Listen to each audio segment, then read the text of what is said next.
Next on the agenda, section 5.3. What we're doing in this section is we're trying to expand out from trig values based sort of only on right triangles out to sort of trig values essentially it's coming from the xy plane. We'd like to be able to sort of find trig values working with angles that aren't just between 0 and 90. So kind of by definition, right, any sort of right angle, or I'm sorry, any right triangle is going to have corner angles that are less than 90. But like obviously in the world we have angles that are bigger than 90 degrees, and so part of what we're trying to do is say, okay, if my sort of trig values are based on right triangles, like is there a way to sort of make that work? If we have angles that are bigger than 90 degrees, what would happen? And so the first thing we're going to do is sort of base this, right, we're going to sort of place this on the xy plane. So, right, xy, we're essentially just going to draw our angles in standard position, right, just like we were doing before. And so what I'm going to have is just sort of any generic point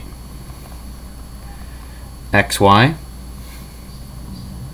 on the terminal side of angle theta. So if I just sort of draw a generic like quadrant 1 picture first, right? So let's say here is my point P equals xy. So this is on the terminal side, so that means if I draw, right, value coming out, so I've got my initial side on the axis, my sort of terminal side is here, so the angle is here on the inside. And so the sort of question is, okay, that obviously in quadrant 1 is just going to sort of give us in some sense a regular right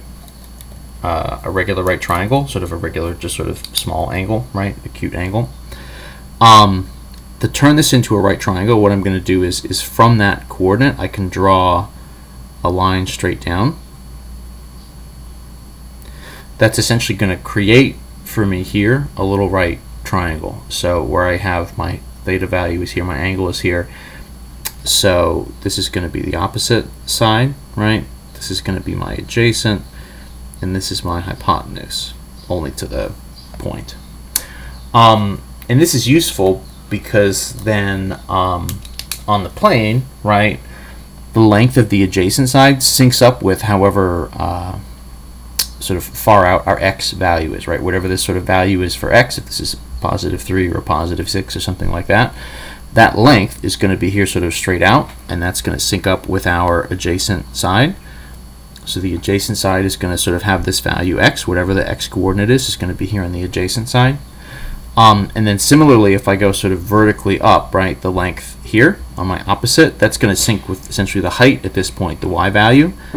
And so my y value here is going to be the opposite. So I can start to do some right triangle stuff, and I can associate the x coordinate, that x length, with the adjacent side of this sort of triangle, and the y value syncs up with the opposite side.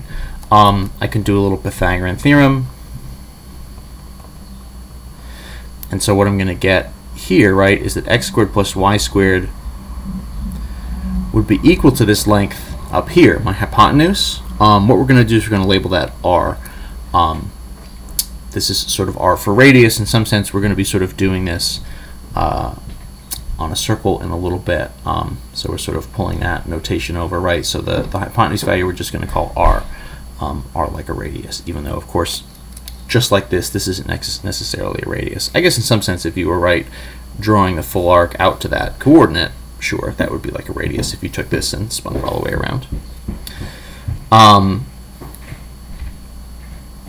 So I can get this value r based on the x and based on the y. And then I have this nice association, right? So my, again, x value is my adjacent side, my y value is my opposite side, and then whatever this value is for r is going to be my hypotenuse. And so what that allows me to do is essentially kind of redefine my trig values, my big 6, like the big 3, and then the 3 reciprocals. So we can define trig values for theta with the point P is xy on our terminal side.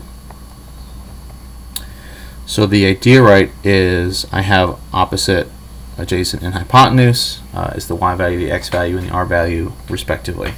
So if I do something like the sine of theta, it should be the opposite over the hypotenuse. So in this case, that would be the y value divided by the radius, right? Y over the r. If I do cosine, that's supposed to be the adjacent over the hypotenuse, so that would be the x value over the r. And then for tangent, that's supposed to be the opposite over the adjacent, so that would be this y coordinate divided by the x. I have my reciprocals too, right? If I flip these guys over, my cosecant would be the radius over the y, my secant of theta would be the radius over the x, and my cotangent would be the x value divided by the y. So in this particular setup, I can essentially sort of take my right triangle trig definitions and I can sort of write them in terms of, right, x and y and r. This is pretty obvious and pretty intuitive if we're in quadrant 1, right? This is sort of quadrant 1, and so in some sense what we'd like to do is see if we can expand this out to quadrant 2 and 3 and 4. What would that sort of look like, and do these same kind of definitions hold up? So let's just draw some sketches. So let's draw sketches for quadrant 2, quadrant 3, quadrant 4. So we're not trying to sort of hit any particular angle, we're just trying to do this very generally. Let's see if we end up with the same kind of information. I'll do them small-ish. So quad 2, right? So if I put a p-value here,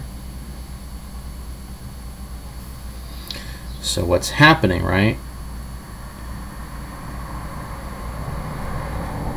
Going out through that point, my angle is kind of here on the outside. What I can do to draw a right triangle is not draw this to the vertical. I'm going to sort of draw always from the point down to the x-axis. And so what that gets me, right, is, so my x value is here, my y value is here, my radius is here.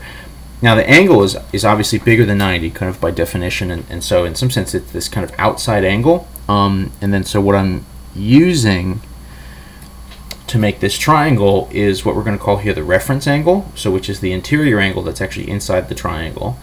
The two of these would add up to 180, right? If this is 150, this would be a 30 on the inside in degrees. And so what happens is, so not necessarily from this outside angle, I mean, again, it's too big, we can't draw a right triangle specifically using that angle anyway.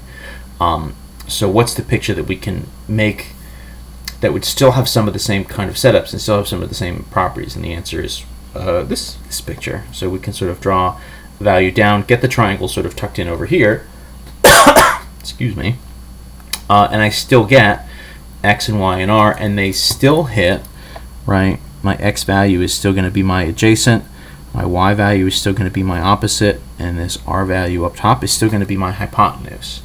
So the setup here holds for quadrant 2. It's going to work just fine. We sort of know already it works for quadrant 1. Let's keep moving and check quadrant 3 and quadrant 4.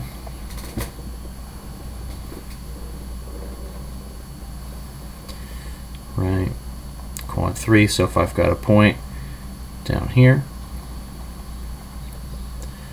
coming out, so again, kind of what's happening, right, is my theta, my actual angle is that sort of full rotation. What I'm drawing, however, to get a triangle is I'm going to go, in this case, up to the x-axis. I'm always going to the horizontal axis. I'm always going towards the x-axis. And so the reference angle is going to be this sort of corner angle here. So it's, in some sense, I guess, the difference between 180 and the full rotation. So we're going a little bit past 180. So the reference angle would end up being, whatever this full angle is minus our 180. And it turns out, again, we're going to have the same kind of association, right? The x value is here, the y value is here, my radius is here. Part of what's happening is that as we shift into these new quadrants, my x values and my y values start to change signs, positive and negative. So, for example, in quadrant 2, the x value becomes negative and the y value is positive. That's going to affect our sine and cosine and tangent values, our trig values. We're going to keep those positive and negative signs attached here. Quadrant 3, we can see that both the x's and the y's will be negative, so that's going to have some effects. We'll go through these in detail after we've done all these setups. If I do a quadrant 4, oh, and I should say, of course, right, I wrote it but I didn't say it. The y value is still the opposite, the x is the adjacent, the r value is my hypotenuse. So quadrant 3 still syncs up with everything else. This setup, it seems like we're sort of 3 out of 4 to sort of have this work as a general kind of strategy. My value is here. In quadrant 4, send this guy out, right? So now my theta is this outside angle.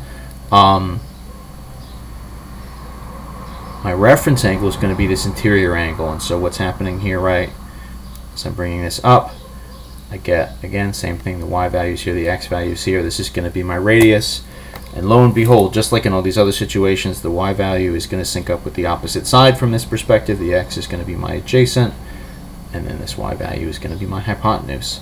So in all 4 of my quadrants, this setup works. This is fantastic news, right? So like, if I can figure out some sort of coordinate on the terminal side of one of my angles, so I can do angles now that are bigger than 90 degrees, and as long as I can come up with a point on the terminal side of the angle, I can use the sort of xy coordinates to find a radius, which would be a hypotenuse, and then I get this association. The y value is the opposite side, the x value is the adjacent, and this radius value that I can get with the Pythagorean theorem is my hypotenuse. So once I have that set up, I can do all of my sine, cosine, tangent stuff with it, find some trig values. So beyond just having acute angles, right angles that are less than 90, we can start to do trig values all the way from 0 to 360.